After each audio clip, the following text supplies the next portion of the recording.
briefly, Rebecca Smith. Thank you so much, Madam Deputy Speaker, and I want to congratulate the Honourable Member for Doncaster Central and congratulate everyone else who has intervened. I will keep my remarks even briefer than I said. So we've already heard today a huge amount about supported lodgings, and that's what I just wanted to rise and speak about briefly, as much as anything to highlight the cross-party support for what they actually represent and the role that they can play for our care-experienced young people. The vital role of supported lodgings, a family-based form of supported accommodation for young people aged 16 or over. They're predominantly, as we've heard, accommodating care leavers, but also young people at risk of homelessness. In supported lodgings, Madam Deputy Speaker, a young person lives in the home of a host who offers not only a room, but guidance, encouragement and belonging. And research from Home for Good, who run the Supported Lodgings National Network, shows that 84% of young people say supported lodgings feel like home, 89% had a positive relationship with their host, and 90% feel more confident to live independently as a result. And as one young person put it, being in supported lodgings allowed me to take the college course I wanted to take and ultimately the career path I wanted to follow.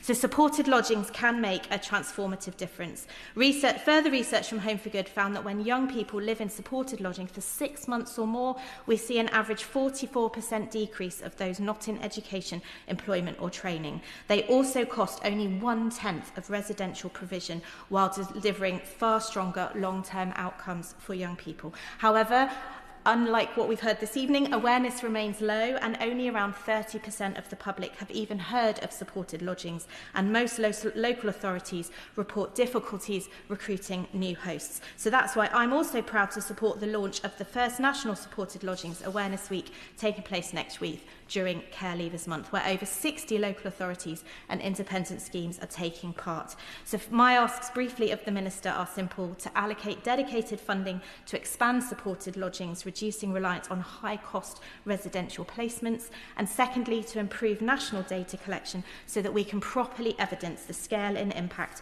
of this vital provision, because I think we're all agreed this evening that every young person, whether in care, leaving care or facing homelessness, deserves not just a place to stay, but a home where they belong. Minister Josh MacAlister. Thank you, Madam Deputy Speaker, and thank you to my honourable friend, the member for Doncaster Central, for securing this debate at the start of Care Leavers Month. She brings insight from the prison system to this place, insight steeped in seeing the tragic and avoidable overrepresentation of the care experience community in our prisons. There have been many excellent interventions and contributions from members across the House this evening. I want to call out particularly for the repeated remarks about supported lodgings and the very important role that they can play in our care system, and I agree too that they are underutilised at the moment. I thank the member for South West Devon and others for flagging that. I will gladly work with all members to improve outcomes for this group throughout my time in this role.